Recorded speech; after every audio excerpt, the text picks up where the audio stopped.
ಚುನಾವಣೆಯ ಸಂದರ್ಭದಲ್ಲಿ ಮುಖ್ಯಮಂತ್ರಿಗಳ ಹೇಳಿಕೆ, ಉಪಮುಖ್ಯಮಂತ್ರಿಗಳ ಹೇಳಿಕೆ, ನನಗೆ ನೀವು ದೊಡ್ಡ ಪ್ರಮಾಣದಲ್ಲಿ ಮತ ಹಾಕಲಿಲ್ಲ ಅಂದರೆ ನಾನು ಮುಂದುವರಿಯೋದು ಕಷ್ಟ ಆಗುತ್ತೆ ಅಂತ ಮುಖ್ಯಮಂತ್ರಿಗಳು ಒಂದು ಕಡೆ ಹೇಳಿ, ಇನ್ನೊಂದು ಕಡೆ ಉಪಮುಖ್ಯಮಂತ್ರಿಗಳು ನಾನು ಮುಖ್ಯಮಂತ್ರಿ ಆಗ್ತೇನೆ ಅಂತ ಓಟ್ ಹಾಕಿದ್ರಿ, ನಿಮಗೆ ನಿರಾಶೆ ಆಗಿದೆ, ಮುಂದಿನ ದಿನಗಳಲ್ಲಿ ನಾನು ಆಗ್ತೇನೆ ಎನ್ನುವಂಥ ಮಾತನ್ನು ಡಿ ಕೆ ಶಿವಕುಮಾರ್. ಮತ್ತು ಯಾವುದೇ ಮಂತ್ರಿಗಳು ತಾವು ನಿಲ್ಲದೆ ಚುನಾವಣೆಗೆ ಸ್ಪರ್ಧೆ ಮಾಡದೆ ಎಲ್ಲ ಮಕ್ಕಳನ್ನ ನಿಲ್ಲಿಸಿರುವಂಥ ದೊಡ್ಡ ಇಂಡಿಕೇಶನ್ ಇದೆ. ಈ ಸರ್ಕಾರದಲ್ಲಿ ಎಲ್ಲವೂ ಸರಿಯಿಲ್ಲ. ನಂಬರ್ 1, ಆಂತರಿಕವಾದಂಥ ಸಾಕಷ್ಟು ವಿಚಾರಗಳಲ್ಲಿ ಭಿನ್ನಾಭಿಪ್ರಾಯ ಇದೆ. ಈಗಾಗಲೇ ಲಾಬಿಗಳಿದ್ದಾವೆ. ಚುನಾವಣೆ ಬಂದಿದೆ ಅಂತೇಳಿ ಅಲ್ಪ ವಿರಾಮ ಆಯಿತು, ಮತ್ತೆ ಅದು ಪ್ರಾರಂಭ ಆಗುತ್ತೆ. Congress government will fall by its own contradictions. ಅವರಲ್ಲಿರುವಂಥ ಭಿನ್ನಾಭಿಪ್ರಾಯಗಳಿಂದನೇ ಅದು ಬೀಳುವಂಥ ಸಾಧ್ಯತೆಗಳಿದೆ. ಎಲ್ಲಕ್ಕಿಂತ ಹೆಚ್ಚಾಗಿ ಪ್ರಧಾನಮಂತ್ರಿ ನರೇಂದ್ರ ಮೋದಿಯವರು 3ನೇ ಬಾರಿ ಆಗೋದು ನಿಶ್ಚಿತ. ಅದಾದ ಕೆಲವೇ ತಿಂಗಳಲ್ಲಿ ಆಲ್ ಇಂಡಿಯಾ ಕಾಂಗ್ರೆಸ್ನಲ್ಲಿ ಕೂಡ ಭಾಳಷ್ಟು ವ್ಯತ್ಯಾಸ ಇದೆ. ವರ್ಟಿಕಲ್ ಸ್ಪ್ಲಿಟ್ ಆದರೂ ಕೂಡ ಆಶ್ಚರ್ಯಪಡಬೇಕು. ಅದರ ಒಂದು ಪ್ರಭಾವ ಕೂಡ ಕರ್ನಾಟಕ. ಅಂದರೆ ಬಿಜೆಪಿದು ಏನು ಅಜೆಂಡಾ, ಏನು ನೆಕ್ಸ್ಟ್ ಏನಾದರೂ ಪ್ಲಾನ್ಸ್? ನಮ್ಮದೇನು ಸರ್ಕಾರ ಅಸ್ಥಿರ ಆಗ್ತಾ ಅಂತ ಹೇಳ್ತಾ ಇದ್ದಾರೆ. ಅಲ್ಲ, ನೋಡೋಣ, ಅಲ್ಲಿ ಡೆವಲಪ್ಮೆಂಟ್ ನೋಡಿ ಕಾದು ನೋಡ್ತಾ ಇದ್ದೇವೆ ಅಷ್ಟೇ. ಅವರ ವೈಯಕ್ತಿಕ ವಿಚಾರದಲ್ಲಿ ಅವ್ರು ಏನು ಮಾಡಿದ್ದಾರೆ, ಆದರೆ ನಮ್ಮದು ಭಾಳ ಸ್ಪಷ್ಟವಾದ ನಿಲುವಿದೆ. ಪ್ರಧಾನಮಂತ್ರಿಗಳಾಗಲಿ, ನಮ್ಮ ಗೃಹ ಸಚಿವರಾಗಲಿ, ಅಥವಾ ನಮ್ಮ ರಾಜ್ಯದ ಲೀಡರ್ಸ್ಗಳಾಗಲಿ ಭಾಳ ಸ್ಪಷ್ಟವಾಗಿದೆ. ಯಾರು ತಪ್ಪು ಮಾಡಿದ್ದಾರೆ ಅವ್ರಿಗೆ ಶಿಕ್ಷೆ ಆಗಬೇಕು ಮತ್ತು ಕೂಡಲೇ ಕಾನೂನು ಕ್ರಮ ತೆಗೆದುಕೊಂಡು ಅವ್ರನ್ನ ವಾಪಸ್ ತಗೊಂಡು ಶಿಕ್ಷೆಗೆ ಗುರಿ ಮಾಡಬೇಕು ಅನ್ನೋದು ಭಾಳ ಸ್ಪಷ್ಟವಾಗಿದೆ. ಆಧಾರ ರಹಿತವಾಗಿ ಏನು ಬೇಕಾದರೂ ಹೇಳೋದು. ಈಗ ನೀವು ಒಂದು ಕಡೆ ಆಡಿಯೋ ಇದೆ, ಯಾರ್ಯಾರು ಶಾಮೀಲಾಗಿದ್ದಾರೆ ಅಂತ ನೀವೇ ನಿರ್ಧರಿಸಿದ್ದು, ಅದಕ್ಕೇನು ಹೇಳ್ತಾರೆ? ಪಾಸ್ಪೋರ್ಟ್ ರದ್ದು ಮಾಡೋದಕ್ಕೆ ಈಗ ಪ್ರಕ್ರಿಯೆ ಪ್ರಾರಂಭ ಮಾಡಿದ್ದಾರೆ. ಅವ್ರನ್ನ ಅಲ್ಲಿ ಅರೆಸ್ಟ್ ಮಾಡೋಕ್ಕಾಗಲಿ, ರೆಡ್ ಕಾರ್ನರ್ ಬ್ಲೂ ಕಾರ್ನರ್ ಮಾಡೋಕ್ಕಾಗಲಿ court warrant is very important. ಎಷ್ಟು ದಿವಸ ತೊಗೊಂಡಿದ್ರು ಕೋರ್ಟ್ ವಾರಂಟ್ ಮಾಡೋದು? ಕಾನೂನಲ್ಲಿ ಎಲ್ಲದಕ್ಕೂ ಪ್ರಕ್ರಿಯೆ ಇದೆ. ಆ ಪ್ರಕ್ರಿಯೆ ಫಾಲೋ ಮಾಡೋದಿಲ್ಲ. ಆ ಮೇನ್ ಕಲ್ಪ್ರಿಟಿನ್ ಬಿಟ್ಟು ಮಿಕ್ಕಿದೆಲ್ಲ ಪ್ರಯತ್ನಗಳನ್ನು ಮಾಡ್ತಾ ಇದ್ರು. ಅಲ್ಲ, ಪ್ರೊಟೆಕ್ಷನ್ ಮಾಡ್ತಾ ಇದೆ ಸೆಂಟ್ರಲ್. ರಾಜ್ಯ ನಾಯಕರು ಯಾರು ಪತ್ರ ಬರೀತಾ ಇಲ್ಲ, ಕೇಂದ್ರದ ಮೇಲೆ ಒತ್ತಡ ಆಗ್ತಾ ಇಲ್ಲ. ಬಿಜೆಪಿ ನಾಯಕರು ಪತ್ರ ಬರೆಯೋದಲ್ರಿ, ಕೋರ್ಟ್ನಿಂದ ವಾರಂಟ್ ಇಶ್ಯೂ ಆದ್ರೆ ತಾನೇ ಆಗೋದು. ಪತ್ರ ಬರೆಯುವಂಥದ್ದು ರಾಜಕೀಯ ತೋರಿಕೆಗಾಗಿ ಪತ್ರ. ಈಗ ಮೊನ್ನೆ ಏನು ಕೋರ್ಟ್ ವಾರಂಟ್ ಇಶ್ಯೂ ಆಯಿತು, ಈಗ ಅಲ್ಲಿ ನಿಜವಾದಂಥ ಕಾನೂನು ಪ್ರಕ್ರಿಯೆ ಪ್ರಾರಂಭ. ಅಲ್ಲ, ಅಮಿತ್ ಶಾ ಅವ್ರಿಗೆ ಮೊದಲೇ ಗೊತ್ತಿತ್ತು, ಆದರೂ ಪ್ರೊಟೆಕ್ಷನ್ ಮಾಡ್ತಾ ಇದ್ದಾರೆ. ನೋಡಿ, ಅದು ಸುಮ್ಮನೆ ಆಧಾರ ರಹಿತವಾಗಿ ಏನಾದರೂ ಹೇಳ್ಬೋದು. ಈಗ ನಮಗೂ ಗೊತ್ತಿದೆ, ಇದು ಕೆಲವು ಕಾಂಗ್ರೆಸ್ ಲೀಡರ್ ಕೈಯಲ್ಲಿ ಇದ್ದು ಸುಮಾರು 1 ವರ್ಷ ಆಗಿದೆ. ಇದು ಈಗ ಎಲೆಕ್ಷನ್ ಸಂದರ್ಭದಲ್ಲಿ ರಾಜಕೀಯವಾಗಿ ದುರ್ಬಳಕೆ ಮಾಡಿದ್ದಾರೆ ಅಂತ ಆಪಾದನೆ ಮಾಡ್ತೀವಿ. ಭಿನ್ನಾಭಿಪ್ರಾಯಗಳು ಇಲ್ಲದೇ ಇರುವಂಥ ಸರ್ಕಾರಗಳಿಲ್ಲ. ಭಿನ್ನಾಭಿಪ್ರಾಯ ಅಲ್ಲ, ಇಲ್ಲಿ ಪೈಪೋಟಿ ಇದೆ. ಮುಖ್ಯಮಂತ್ರಿ ಆಗೋದಕ್ಕೆ ಒಬ್ಬರು ತುದಿಗಾಲ ಮೇಲೆ ನಿಂತಿದ್ದಾರೆ, ಅನ್ಯಾಯ ಆಗಿದೆ ಅಂತ. ಇನ್ನು ಮುಖ್ಯಮಂತ್ರಿ ಸ್ಥಾನವನ್ನು ನಾನು ಯಾರಿಗೂ ಕೂಡ ಬಿಟ್ಟುಕೊಡೋದಿಲ್ಲ ಅನ್ನುವಂಥದ್ದು ಏನಿದೆ. ಈ ವ್ಯಕ್ತಿತ್ವಗಳ ಪೈಪೋಟಿ ಬಹಳಷ್ಟು ಸಂದರ್ಭಗಳಲ್ಲಿ ರಾಜಕೀಯವಾಗಿ ದೊಡ್ಡ ಪರಿಣಾಮಗಳನ್ನು ತಂದುಕೊಟ್ಟಿದೆ. ನಮ್ಮ ಕರ್ನಾಟಕ ಇತಿಹಾಸವನ್ನು ತೆಗೆದುಕೊಂಡು ಉದಾಹರಣೆಗೆ ನಾನು ಹೇಳಬೇಕು, ಮತ್ತು ಮೇಲ್ಮಟ್ಟದಲ್ಲಿರುವಂಥ ಭಿನ್ನಾಭಿಪ್ರಾಯಗಳ ಒಂದು ಕರಿಛಾಯೆ ಕೂಡ ಇಲ್ಲಿ ಬರ್ತದೆ. ಯಾವಾಗ ಕಾಂಗ್ರೆಸ್ ಸ್ಪ್ಲಿಟ್ ಆಯಿತು 1969 ಸಿಂಡಿಕೇಟ್ ಆಯಿತು. ವೀರೇಂದ್ರ ಪಾಂಡ್ರ ಮುಖ್ಯಮಂತ್ರಿ, ರಾತ್ರೋರಾತ್ರಿ ಬದಲಾವಣೆ ಆಯಿತು. ಅವರು ತಮ್ಮ ಸ್ಥಾನಕ್ಕೆ ರಾಜೀನಾಮೆ ಕೊಡಬೇಕಾಯಿತು, ರಾಷ್ಟ್ರಪತಿ ಆಳ್ತಾರೆ. ಮುಂದೆ ದೇವರಾಜ್ ಅರಸ್ ಅವರು ಮುಖ್ಯಮಂತ್ರಿ ಇದ್ದಾರೆ.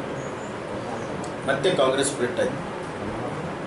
ಆವಾಗ ದೇವರಾಜ್ ಅರಸ್ ಅವರ ವಿರುದ್ಧ ಆವಾಗಲೂ ಕೂಡ 130ಕ್ಕಿಂತ ಹೆಚ್ಚು ಬಹುಮತ ಇತ್ತು. ಗುಂಡೂರಾವ್, ವೀರಪ್ಪ ಮೊಯ್ಲಿ, ಬಂಗಾರಪ್ಪ ಈ 3 ಜನ ಬಿಟ್ಟರೆ ಮತ್ತಾರು ಇರಲಿಲ್ಲ. ಆದರೆ ರಾತ್ರೋರಾತ್ರಿ ದೊಡ್ಡ ಪ್ರಮಾಣದಲ್ಲಿ ಬದಲಾವಣೆಯಾಗಿ ಸರ್ಕಾರ ಬಿದ್ದೋಯ್ತು. ಗುಂಡೂರಾವ್ ಮುಖ್ಯಮಂತ್ರಿ ಆದರು. ಮುಂದೆ ಬಂಗಾರಪ್ಪ ಮುಖ್ಯಮಂತ್ರಿ ಆಗಿದ್ದು, ವೀರಪ್ಪ ಮೊಯ್ಲಿ ಮುಖ್ಯಮಂತ್ರಿ ಆಗಿದ್ದು ತಮಗೆಲ್ಲ ಗೊತ್ತಿದೆ ಅಂತ ನಾನು ಭಾವಿಸ್ತೀನಿ.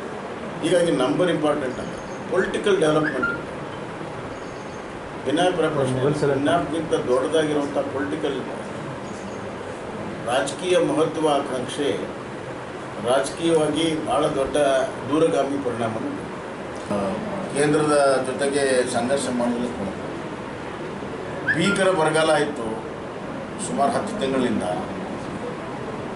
ಹಿಂದೂ ಕೂಡ ಬರಗಾಲ ಇದ್ದಾಗ ರಾಜ್ಯ ಸರ್ಕಾರ ತನ್ನ ಪಕ್ಷದಿಂದ ಖರ್ಚು ಮಾಡಿ ಆಮೇಲೆ ಕೇಂದ್ರ ಸರ್ಕಾರದಿಂದ ಪಡ್ಕೊಂಡು UPA ಸರ್ಕಾರ ಇದ್ದಾಗ 1 ವರ್ಷದ ನಂತರ ಕೊಟ್ಟಿರುವಂಥ ಉದಾಹರಣೆಗಳಿವೆ. ಇವರು ತಮ್ಮ ಪಕ್ಷದಿಂದ ಒಂದು ನಯಾ ಪೈಸೆನೂ ಕೂಡ ಖರ್ಚು ಮಾಡಲಿಲ್ಲ, ಕುಡಿಯೋ ನೀರು ಖರ್ಚು ಮಾಡಲಿಲ್ಲ. ಮಾತೆತ್ತಿದರೆ DC ಕಡೆ 200 ಕೋಟಿ ಇದೆ, 230 ಕೋಟಿ ಇದೆ ಅಂತ ಹೇಳ್ತಾರೆ. ಕುಡಿಯೋ ನೀರಿಗೆ ಖರ್ಚು ಮಾಡಲಿಲ್ಲ. ದನಕರುಗಳಿಗೆ ಕುಡಿಯೋ ನೀರಿನ ಸಮಸ್ಯೆ ಆಯಿತು.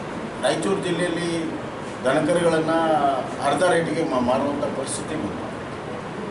ಚೆನ್ನಾಗಿ ಗೋಳೆ ಹೋಗ್ತಾ ಇದ್ದಾರೆ, ಯಾವ ಕ್ರಮಗಳನ್ನು ತೆಗೆದುಕೊಂಡಿಲ್ಲ.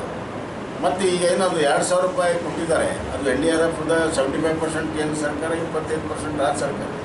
ಅದನ್ನು ಕೂಡ ಈಗ ಕೇಂದ್ರ ಸರ್ಕಾರ ಕೊಟ್ಟಿದ್ದ ಹಣದಲ್ಲಿ ಇವತ್ತು ಕಟ್ ಮಾಡ್ತಾ ಇದ್ದಾರೆ. ಅಂದರೆ ಯಾವ ಮಟ್ಟಕ್ಕೆ ರೈತರ ವಿರೋಧಿ ಈ ಸರ್ಕಾರ ಇದೆ ಅನ್ನೋದು ಭಾಳ ಅವರ ನಡೆಯಿಂದಲೇ ಗೊತ್ತಾಗ್ತದೆ. 2,000 ಕಟ್ ಮಾಡೋ ಅವಶ್ಯಕತೆ ಇರಲಿಲ್ಲ ಅವರು. ಉದಾಹರಣೆಗೆ ನಮ್ಮ ಕಾಲದಲ್ಲಿ ಸನ್ಮಾನ್ಯ ಯಡಿಯೂರಪ್ಪನವರು NDRF ನಾಮ್ಸ್ ಪ್ರಕಾರ ಪ್ರವಾಹ ಬಂದಾಗ ಮನೆ ಬಿದ್ದಾಗ 94,000 ಇತ್ತು, ಅದನ್ನು 5 ಲಕ್ಷವರೆಗೂ ಹೆಚ್ಚೆ ಮಾಡಿದ್ರು. ರಾಜ್ಯ ಸರ್ಕಾರ ಪಕ್ಷದಿಂದ ಕೊಟ್ಟು ನಾನು ನನ್ನ ಕಾಲದಲ್ಲಿ ಪ್ರವಾಹ ಆದಂಥ ಸಂದರ್ಭದಲ್ಲಿ NDRF ನಾಮ್ಸನ್ನು 2 ಪಟ್ಟು ಕೊಟ್ಟೆ. ನಾನು 13,600 ರೂಪಾಯಿ ಕೊಟ್ಟೆ. ನಾನು 6,500 ರೂಪಾಯಿ ಇತ್ತು ಕೇಂದ್ರ ಸರ್ಕಾರ ಒಣ ಬೇಸಾಯಕ್ಕೆ. ನೀರಾವರಿಗೆ ಅವರು 13,000 ಕೊಟ್ಟರೆ ನಾವು 25,000 ಕೊಟ್ಟರು, ಡಬಲ್ ಕೊಟ್ವಿ. ಆದರೆ ಇವರು ಕೊಟ್ಟಿದ್ದನ್ನು ಕೂಡ ಮತ್ತೆ ವಾಪಸ್ ತಗೊಳ್ತಾ ಇದ್ದಾರೆ. ಶಾಸಕರಿಗೂ ಸರಿಯಾಗಿ ಅನುದಾನನೂ ಬರ್ತಾ ಇಲ್ಲ, 1 ವರ್ಷ ಆಯಿತು ಸರ್ಕಾರ. ಶಾಸಕರ ಅನುದಾನ ಅಂತೂ ಅದು ಮರೀಚಿಕೆ ಆಗಿದೆ. ಮೊದಲೆಲ್ಲ ಏನು ಹೇಳ್ತಿದ್ರು, ಪ್ರಾರಂಭದಲ್ಲಿ 2 ಕೋಟಿ ರೂಪಾಯಿ ನೀವು ಪ್ರೋಗ್ರಾಮ್ಸ್ ಕೊಟ್ಬಿಡ್ರಿ, ಕೆಲಸ ಪ್ರಾರಂಭ ಆಗಲಿ, ಆಮೇಲೆ ದುಡ್ಡು ರಿಲೀಸ್ ಆಗುತ್ತೆ. ಈಗ DC ಹೇಳ್ತಾರೆ ಇಲ್ಲ ಬರೀ 35 ಲಕ್ಷನೇ ಕೊಡಬೇಕು, ಮುಂದಿನ ಏನು ಗ್ಯಾರಂಟಿ ಇಲ್ಲ. ಸರ್, ಈಗ ರೇವ್ ಪಾರ್ಟಿ ಮೂಲಕ ಬೆಂಗಳೂರು ಮತ್ತೆ ಗಾಂಜಾ ಡ್ರಗ್ ಮಾಫಿಯಾ ಎಲ್ಲ ಸಪ್ಲೈ ಆಗ್ತಾ ಇರುವಂಥದ್ದು ಸಾಕಷ್ಟು ಜನ ನೋಡಿ. ರಾಜ್ಯದಲ್ಲಿ ಭಾಳ ದುರ್ದೈವ, ಕಾನೂನು ಸುವ್ಯವಸ್ಥೆ ಸಂಪೂರ್ಣವಾಗಿ ಹದಗೆಟ್ಟಿದೆ. ಅದಕ್ಕೆ ಕಾರಣ ಏನು ಸಮಾಜಘಾತಕ ಶಕ್ತಿಗಳಿದ್ದಾವೆ. ಅದು ಗಾಂಜಾ ಮಾರಾಟಗಾರರು ಇರ್ಬೋದು, ಕ್ಲಬ್ ನಡೆಸೋರು ಇರ್ಬೋದು, ಎಲ್ಲ ಕಾನೂನು ಬಾಹಿರ ಚಟುವಟಿಕೆ ಮಾಡೋರಿಗೆ ಇವತ್ತು ಪೊಲೀಸ್ ಸ್ಟೇಷನಲ್ಲಿ ರಾಜಮರ್ಯಾದೆ ಸಿಗ್ತದೆ. ಅವರಿಗೆ ಕಾನೂನು ಭಯ ಇಲ್ಲ, ಪೊಲೀಸರ ಭಯನೂ ಕೂಡ ಇಲ್ಲ. ಏನಾದರೂ ಅಪರಾಧ ಆದರೆ ರಾಜಕೀಯವಾಗಿ ನಮಗೆ ಬೆಂಬಲ ಇದೆ ಅನ್ನುವಂಥ ಒಂದು ದೊಡ್ಡ ಧೈರ್ಯ ಇವತ್ತು ಸಮಾಜಘಾತ ಶಕ್ತಿಗಳಿಗೆ ಬಂದಿದೆ. ಹೀಗಾಗಿ ಇವತ್ತು ಕೊಲೆ, ಸುಲಿಗೆ, ಮಾಸ್ ಮರ್ಡರ್ಸು ಯಾವುದೇ ಭಯದಿಂದ ಇವತ್ತು ನಡೀತಾ ಇದೆ. ಎಷ್ಟರ ಮಟ್ಟಿಗೆ ಅಂತಂದರೆ ನೋಡಿ, ಕ್ಯಾಂಪಸ್ಸಲ್ಲಿ ಓಪನ್ನಾಗಿ ಕೊಲೆ ಮಾಡ್ತಾರೆ, ಮನೆ ಹೋಗಿ ಕೊಲೆ ಮಾಡ್ತಾರೆ, ರುಂಡ ತಗೊಂಡು ಹೋಗ್ತಾರೆ. ಇದು ಇವತ್ತಿಂದಲ್ಲ, ನಿರಂತರವಾಗಿ ನಡೀತಾ ಇರುವಂಥದ್ದು. ಇನ್ನು ಡ್ರಗ್ಸ್ ಬಗ್ಗೆ ನಿರಂತರವಾದ ಕಾರ್ಯಾಚರಣೆ ಮಾಡಬೇಕಾಗುತ್ತೆ.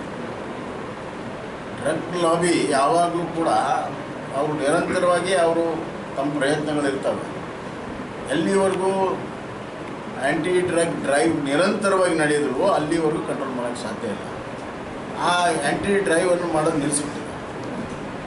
ಇವತ್ತು ಕೇವಲ ಬೆಂಗಳೂರಿಗೆ ಸೀಮಿತ ಆಗಿಲ್ಲ, ಬೆಂಗಳೂರು, ಮಂಗಳೂರು, ಮಣಿಪಾಲು, ಮೈಸೂರು, ಹುಬ್ಬಳ್ಳಿ, ಧಾರವಾಡ ಎಲ್ಲ ಪ್ರಮುಖ ನಗರಗಳಲ್ಲಿ ಮತ್ತು ಪ್ರಮುಖ ನಗರದ ಪಕ್ಕದಲ್ಲಿರುವಂಥ ಗ್ರಾಮಗಳಿಗೆ ಇವತ್ತು ಡ್ರಗ್ ತಳಮಟ್ಟಕ್ಕೆ ಬಂದಿದೆ.